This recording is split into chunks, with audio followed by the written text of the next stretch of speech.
सूरज और विनय आपस में बात कर रहे थे। तभी उनकी नज़र सामने से आ रहे आनंद पर पड़ी। उसे देखते ही सूरज बोला, लो आ गया हमारे कॉलेज का प्रेमचंद्र। क्यों प्रेमचंद्र भाई, सुना है आपकी। विनय अपनी बात पूरी करता उससे पहले ही आनंद वहाँ से हटकर दूसरी ओर चला गया। वह जानता था कि विनय क्या कहना चाहता है। सूरज और विनय सारे लड़कों के बीच अक्सर उसका मजाक उड़ाया करते थे। वह मन में सोच कर रह जाता।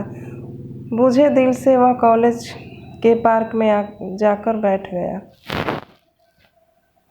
दरअसल आनंद को बचपन से ही कहानियाँ लिखने का शौक था। वह किसी भी विषय पर दिलचस्प सी कहानी बना डालता था। आनंद की इसी खासियत को देखकर एक दिन नेहा ने उसे अपनी कहानियाँ किसी पत्रिका में भेजने की सलाह दी थी। आनंद ने नेहा की सलाह मानकर अपनी कहानियाँ पत्रिकाओं में भेजने लगा, पर उसकी एक कहानी अभी स्वीकृत नहीं हुई। आज जब उसके 14वीं कहानी भी लौट आई तो वह बिल्कुल निराश हो गया। पार्क में बैठे बैठे आनंद अपनी कहानियों के बारे में ही सोच रहा था।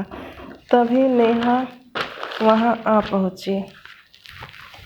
आनंद को इस तरह गुमसुम देखकर वह बोली, क्या हुआ आनंद, तुम उदास क्यों हो? अच्छा हुआ जो तुम आ गई। आज के बाद फिर कभी मुझे किसी पत्रिका के लिए कहानियाँ भेजने को मत कहना। क्यों आनंद? क्योंकि यह मेरी उम्र के लड़कों के बस की बात नहीं है। मेरी 14वीं कहानी भी लौट आई।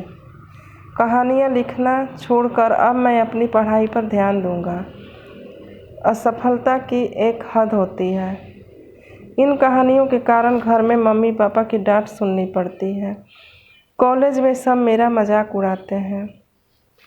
मुझसे अब यह नहीं सहा जाता। कहते हुए आनंद जाने लगा तो नेहा ने उसे रोका। आनंद, मैं यह नहीं कहती कि तुम पढ़ाई पर ध्यान मत दो। अपनी पढ़ाई तुम ज़रूर पूरी करो, पर बचे हुए समय में कहानियाँ भी लिखो। रचनाकार की उम्र नहीं, उसकी काबिलियत देखी जाती है। तुम्हारी कल्पना शक्ति और भाषा की सोच काफ़ी अच्छी है। चुप रहो, नहीं लिखनी है अब मुझे कोई कहानियाँ। मेरी सारी कहानियाँ लौटकर आ गई। आखिर क्यों? क्या मेरी कहानी अच्छी नहीं है? मानती हूँ कि तुम्हारी सारी कहानियाँ लौटकर आ गई, पर ज़रा सोचो, तुम अपनी कहानियों में संदेश देते हो कि सफलता से घबराना नहीं चाहिए, बल्कि अपनी कमजोरियों और गलतियों को खोज कर उन्हें सुधारने की कोशिश करनी चाहिए। क्या तुम खुद ऐसा करते हो? नेहा ने इस सवाल पर आनंद को चुप हो गया।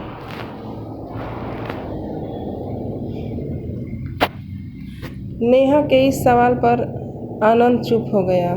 थोड़ा रुककर नेहा फिर बोली, आनंद, मैं जानती हूँ कि तुम्हें अपने दोस्तों के सामने काफ़ी शर्मिंदगी उठानी पड़ती है, पर अपनी कहानियों को सुधार कर अगर तुम फिर कहानी लिखोगे तो मुझे विश्वास है तुम्हें सफलता ज़रूर मिलेगी। उसके बाद तुम्हारा मजाक उड़ाने वाले का मुंह भी बंद हो जाएगा। इतना कहकर नेहा वहाँ से चली गई। थोड़ी देर बैठे रहने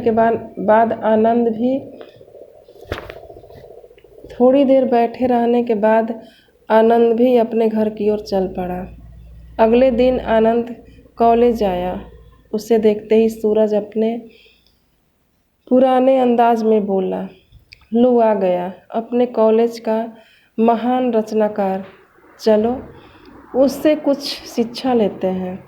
सूरज की बात सुनकर आनंद रोज की तरह सिर झुकाकर चुपचाप निकल जाने के बजाय आज उसके पास आकर बोला, सूरज, मैं महान न सही पर रचनाकार बनकर तुम्हें ज़रूर दिखाऊंगा।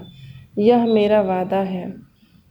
आनंद की इस बात पर सूरज व विनय के साथ साथ वहाँ मौजूद सारे लड़के जोर से हंस पड़े, लेकिन आनंद पर उनकी हंसी का कोई असर नहीं पड़ा। वह भी मुस्कुराता हुआ वहाँ से आगे बढ़ गया। उस दिन के बाद से आनंद पढ़ाई के अलावा एक नए जोश के साथ फिर कहानी लिखने में जुट गया।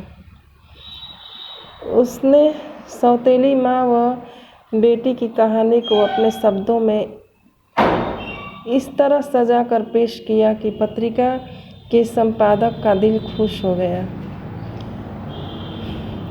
उसने कहानी को अपनी पत्रिका में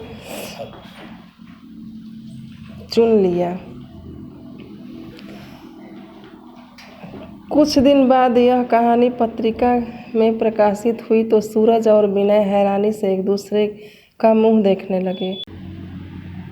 चारों ओर आनंद की तारीफ होने लगी। कॉलेज में प्रिंसिपल साहब ने आनंद को इस कहानी के लिए विशेष पुरस्कार दिया। आनंद, तुम अपनी इस कामयाबी का क्रेडिट किसे देना चाहते हो? पुरस्कार देने के बाद प्रिंसिपल साहब ने पूछा।